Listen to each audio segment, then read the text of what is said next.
एक सत्य घटना मैं आपको सुनाता हूं, काल्पनिक नहीं है। मोवाया, हमारे गोंडल के पास गांव है मोवाया, तो वहां हरदत्तपुरी बापू की जीवंत समाधि है। पूरी नामा है, जैसे राम स्वरूप पुरी जी थे ऐसे हरदत्तपुरी बापू जीवंत समाधि। वहां से गांव के कोई व्यवहार निकलती है ना तो भी उसको घूंघट निकाल कर चलना पड़ता है, इतना प्रभावशाली। और पूरा गांव उसके आमन्या रखते हैं।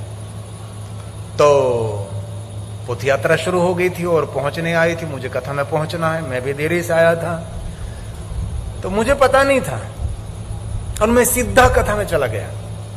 ये सत्य घटना।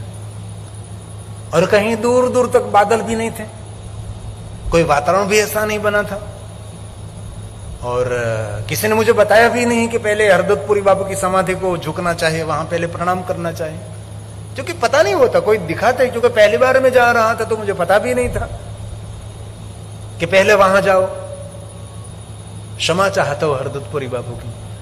और मैं तो सीधा कथा में आ गया। जैसे यहां आया, दीप प्रज्वलित हुआ, सबका आदर सत्कार सम्मान हुआ, शिव महापण कथा का प्रारंभ हुआ। और प्रारंभ तो हुआ, पता नहीं कहां से पवन निकली, और इतने बड़े बड़े स्टेज पर इतने बड़े बड़े हाथी बनाए थे। 2-3 संगीतकार भय तो हाथी के नीचे बैठे थे। इतने बड़े बड़े हाथी, इतना बड़ा बड़ा डेकोरेशन, इतनी बड़ा राजाशाही ठाट माट खड़ा करा था इस गांव ने। और सब हिलने लगा, सब हिलने लगा। मैंने कहा सब हिल रहा है, पवन बढ़ रही है। मैंने कहा जल्दी जल्दी भगवान की आरती कर लीजिए। और मैंने जल्दी जल्दी भगवान शिव महापण ग्रंथ की आरती कर ली।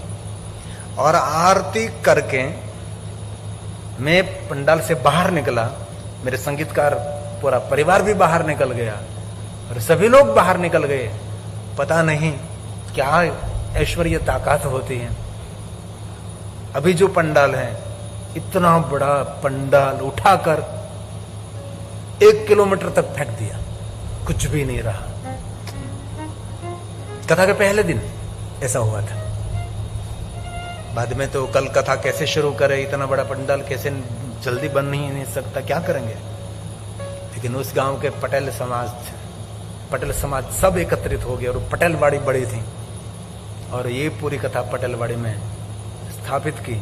और दूसरे दिन उन्होंने पटेलवाड़ी में कथा की, और एक दिन एक रात्रि में फिर से पंडाल खड़ा कर दिया।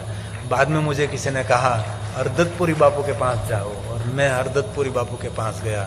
9 दिन की कथा हमारी सांगोपांग हुई, इसलिए कभी दूसरी बार हमारी गलती न हो, इसीलिए हम गोगा महाराज को मिलकर आए। गोगा महाराज तेरी जिम्मेदारी है, हम तो बस यहाँ आपके मेहमान बनकर आए हैं।